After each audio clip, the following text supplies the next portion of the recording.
നമ്മുടെ എല്ലാവരുടെയും കയ്യിൽ ഒരു കീറിയ നോട്ടെങ്കിലും ഉണ്ടാകില്ലേ? ഒരിക്കലെങ്കിലും ബസ് യാത്രക്കിടയിലോ സാധനങ്ങൾ വാങ്ങാൻ പോകുമ്പോഴോ ഒക്കെ അപ്രതീക്ഷിതമായി കീറിയ നോട്ട് കയ്യിൽ കിട്ടിയിട്ടുമുണ്ടാകും. അബദ്ധം പറ്റിയെന്ന് പറഞ്ഞ് ചിലരെങ്കിലും അത് വലിച്ചെറിഞ്ഞിട്ടുമുണ്ടാകാം. പക്ഷേ കീറിയതും മുഷിഞ്ഞതുമായ നോട്ട് അതിനി എത്ര രൂപയുടെ ആയാലും കളയാൻ നിൽക്കണ്ട. കേടുപാടുകൾ സംഭവിച്ച നോട്ട് നഷ്ടം കൂടാതെ എങ്ങനെ മാറ്റിയെടുക്കാമെന്ന് റിസർവ് ബാങ്ക് ഓഫ് ഇന്ത്യ പറയുന്നുണ്ട്.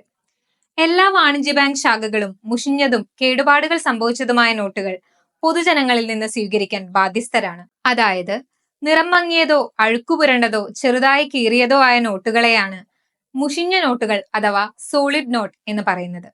അതുപോലെ തന്നെ നോട്ടിന്റെ ഭാഗങ്ങൾ നഷ്ടപ്പെടുകയോ വലിയ കീറലുകൾ സംഭവിക്കുകയോ ചെയ്ത നോട്ടുകളാണെങ്കിൽ അവയെ കേടുപാടുകൾ സംഭവിച്ച നോട്ട് അഥവാ മ്യൂട്ടിലേറ്റഡ് നോട്ട് എന്നാണ് പറയുന്നത്. ഇത്തരം നോട്ടുകൾ ഏതൊരു ബാങ്ക് ശാഖയിലും നൽകി മാറ്റിയെടുക്കാം.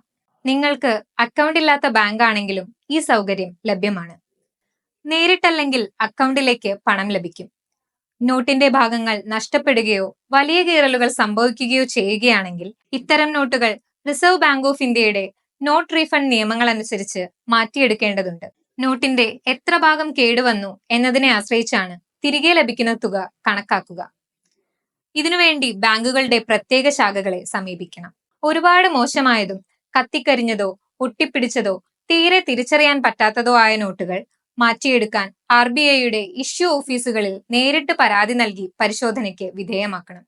നോട്ടുകളിൽ പശ തേക്കുക, സ്റ്റാപ്ലർ അടിക്കുക, ടേപ്പ് ഒട്ടിക്കുക തുടങ്ങിയ കാര്യങ്ങൾ ചെയ്യരുത്. പണം തിരികെ ലഭിക്കുന്ന മാനദണ്ഡങ്ങൾ. കേടുപാടുകൾ സംഭവിച്ച നോട്ടിന് എത്ര തുക തിരികെ ലഭിക്കുമെന്നത് അതിലെ വാട്ടർമാർക്ക്, സീരിയൽ നമ്പർ തുടങ്ങിയ പ്രധാന ഭാഗങ്ങൾ വ്യക്തമാണോ എന്നതിനെ ആശ്രയിച്ചിരിക്കും. അപ്പോൾ ഇനി ഇത്തരത്തിലുള്ള നോട്ടുകൾ കയ്യിലുണ്ടെങ്കിൽ ഉടനെ പോയി മാറ്റിയെടുക്കാം.